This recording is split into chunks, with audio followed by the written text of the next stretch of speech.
তাহলে কি ফাইনালে নিউজিল্যান্ডের এগেনস্টে ভারতের প্লেইং ইলেভেনে অভিষেক শর্মা এবং বরুণ চক্রবর্তীকে বাদ দিয়ে তাদের জায়গায় যথাক্রমে রিঙ্কু সিং আর কুলদীপ যাদবকে নেওয়া হতে চলেছে? কারণ বিভিন্ন রিপোর্টস অনুসারে তো এই কথাই সামনে বেরিয়ে আসছে যে অভিষেককে বাদ দিয়ে হয়তো রিঙ্কুকে নেওয়া হবে আর বরুণকে বাদ দিয়ে যাকে বলে কুলদীপকে নেওয়া হবে। দেখো, অভিষেক আর বরুণ আমরা সবাই জানি যে T20 এই মুহূর্তে ব্যাটিংয়ের র্যাঙ্কিংয়ে 1 নম্বর রয়েছে অভিষেক, আর বরুণ যাকে বলে বোলিংয়ের র্যাঙ্কিংয়ে 1 নম্বর রয়েছে।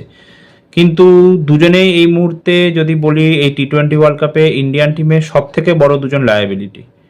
কারণ অভিষেক তো পুরো টুর্নামেন্ট জুড়েই ব্যর্থ হয়েছে, যেখানে 7 ইনিংসে টোটাল 89 রান স্কোর করেছে, একটা 50 এসছে, সেটাও জিম্বাবুয়ের মতো টিমের এগেনস্টে এসছে। আর অন্যদিকে যদি আমরা বরুণ চক্রবর্তীর দিকে তাকাই, তাহলে বরুণ গ্রুপ স্টেজে নো ডাউট দারুণ বোলিং করেছিল এবং তখন আমরা সবাই ভাবছিলাম যে বরুণ হয়তো এই টুর্নামেন্টে হায়েস্ট উইকেট টেকার হয়ে যাবে, অ্যাটলিস্ট 15, 17, 18খানা উইকেট নিয়ে নেবে।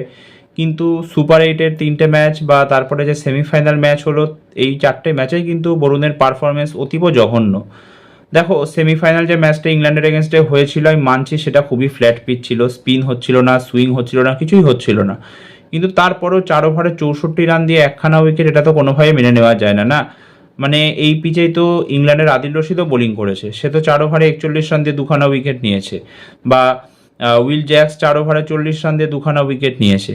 তো সেইখানে বরুণ চক্রবর্তীর মতো বোলার, যে T20 নাম্বার 1 র্যাঙ্কড বোলার, সে যদি 4 ওভারে 64 রান দিয়ে 1খানা উইকেট নেয়, সেটা তো সত্যিকারের অর্থে মেনে নেওয়া যায় না। আর বরুণ যাকে বলে একদম প্রেশার ক্রিয়েট করতে পারেনি ইংল্যান্ডের ব্যাটসম্যানদের ওপর, যখনই এসছে তখনই মার খেয়ে গেছে। নতুন ব্যাটসম্যান এসেও বরুণকে 4-6 মেরে দিয়েছে। এবার বরুণকে রিপ্লেস করে কুলদীপকে আনবে কিনা সেটা আমি জানি না। যদিও একটা কথা আমি বলতে চাই যে কুলদীপকে যখন নিউজিল্যান্ডের এগেনস্টে সিরিজে খেলানো হয়েছিল, ওডিআই হোক বা T20 সিরিজে, তখন কিন্তু ওকে নিউজিল্যান্ডের প্লেয়াররা খুব আরামসেই খেলেছিল। তো এখন ফাইনাল ম্যাচে হঠাৎ করে চেঞ্জেস করা ঠিক হবে কি হবে না আমি জানি না। আমার তো মতে বরুণকে খেলানো উচিত, বরুণের ওপর ভরসা রাখা উচিত।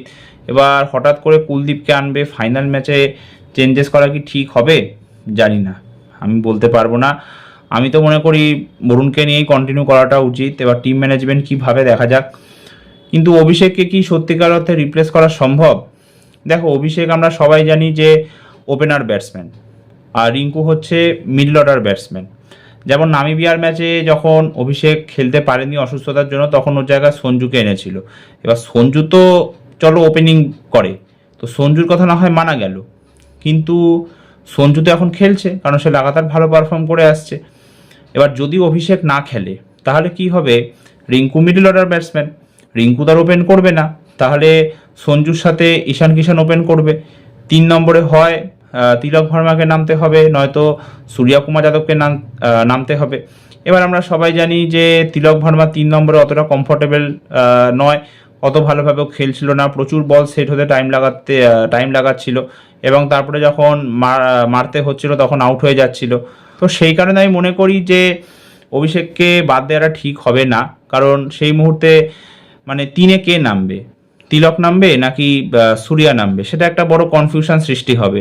কারণ ও তো 5 বা তার পরের দিকে ব্যাটিং করতে নামে না রিঙ্কু, ও তো এখন ওপেনিং বা 3-এ নেমে ব্যাটিং করতে পারবে না। তো একটা যাকে বলে পুরোপুরি একটা সমস্যার সৃষ্টি হয়ে যাবে। তো এই জন্য আমি মনে করি বেস্ট অপশান হচ্ছে এটাই যে অভিষেক থাকুক ফাইনালে। এবার অভিষেকের থেকে ফাইনালে কিন্তু আমাদের সবার এক্সপেকটেশন রয়েছে, আশা করি অভিষেক যেন ফাইনালে চলে যায়, একটা দুর্দান্ত নক খেলে দেয়। সেই মনে আছে আগের বছর ইংল্যান্ড আমাদের ট্যুর করেছিল ভারতে, তারপরে মুম্বাইতে ম্যাচ হয়েছিল, 54 বলে 135 রান করে দিয়েছিল অভিষেক। সেরকম টাইপের একটা নক খেলে দিক না অভিষেক, ও তো খেলতে পারে, ওর মধ্যে সেবিলিটি আছে, কেন পারছে না এটাই তো বুঝতে পারছি না। এত ভালো ফর্মে ছিল T20 ওয়ার্ল্ড কাপের আগে, লাগাতার পারফর্ম করে আসছিল, সমস্ত বায়োলেটারাল সিরিজে হোক বা এশিয়া কাপে পারফর্ম করেছিল। তো তার এই অবস্থা কেন হলো এটাই তো বুঝতে পারছি না। তো এটাই চাই যে অভিষেক যেন ফাইনালে একদম পুরো কাঁপিয়ে ব্যাটিং করে দেয়, এমন ব্যাটিং করে যে নিউজিল্যান্ডের যেন পা কেঁপে যায়। এবং অভিষেক আর সঞ্জু দুজনেই যেন অ্যাটলিস্ট 8 থেকে 10 ওভার টিকে থাকে এবং একটা দারুণ 100+ রানের পার্টনারশিপ করে। লাস্ট ভারতের ফার্স্ট উইকেটে T20 ওয়ার্ল্ড কাপে 50 বা তার বেশি রানের পার্টনারশিপ হয়েছিল সেই 2021-এর T20 ওয়ার্ল্ড কাপে নামিবিয়ার এগেনস্টে। তারপর থেকে মানে ওপেনিংয়ে 50 বা তার বেশি রানের পার্টনারশিপ হয়নি কোনো T20 ওয়ার্ল্ড কাপে, এবং এটা সত্যি খুবই অদ্ভুত তারপরে হায়েস্ট ওপেনিং পার্টনারশিপ হচ্ছে এই অভিষেক আর সঞ্জুর মধ্যে হয়েছিল জিম্বাবুয়ের ম্যাচে, ব্যাস ওটাই 48 রানের, 48 রানের হয়েছিল। তো এটাই দেখতে চাই যে দুজনের মধ্যে যেন একটা 100+ রানের পার্টনারশিপ হয়, 8-10 ওভার যেন দুজনের টিকে যায়, কারণ জানি আমরা দুজনে যদি টিকে যায় পুরো অ্যাটাকিং ব্যাটিং করবে এবং তারপরে ব্যাটসম্যানদেরও সুবিধা হবে। তো অভিষেকের থেকে কিন্তু ফাইনালে আমাদের সবার এক্সপেকটেশন আছে যে ফাইনালে অভিষেক দারুণ খেলে দেবে, কারণ আর কিন্তু সময় নেই। যদি ভারত এই টি-20 ওয়ার্ল্ড কাপে হেরে যায় এবং অভিষেক যদি ফাইনালেও না চলে, তাহলে কিন্তু আমি বলে দিচ্ছি অভিষেকের পক্ষে টি-20 দলের জায়গা টিকিয়ে রাখা এরপরে মুশকিল হয়ে যাবে, কারণ পুরো টি-20 ওয়ার্ল্ড কাপেও ফ্লপ হয়ে গেছে। এখন সঞ্জু যেরকম খেলে দিয়েছে, ও যদি ফাইনালে বাই চান্স না চলে, আমি তো চাই অবশ্যই চলুক, অবশ্যই 100 করে দিক, কিন্তু যদিও না চলে ফাইনালে, তাহলেও কিন্তু কেউ কিছু বলতে পারবে না, কারণ দুটো দারুণ নক খেলে দিয়েছে। ওয়েস্ট ইন্ডিজের এগেনস্টে প্রায় পুরো একা হাতেও ভারতকে সেমিফাইনালে নিয়ে গেছিল। তারপরে ইংল্যান্ডের সাথে যে ম্যাচটা হলো সেখানেও তাই দুর্দান্ত নক খেললো, পুরো ফাউন্ডেশন গড়ে দিয়েছিল।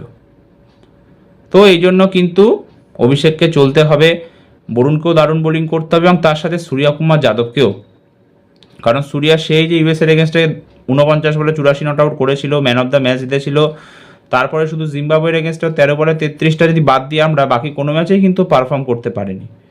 তো সূর্যার থেকেও কিন্তু আমাদের সবার এক্সপেকটেশন আছে, কারণ ও ক্যাপ্টেন, এবং এটাও যদি হেরে যায়, ফাইনালে উঠে হেরে যায় এবং পারফর্ম না করতে পারে উইথ দ্য ব্যাট, তাহলে কিন্তু সূর্যাকেও প্রচুর ট্রোল হতে হবে।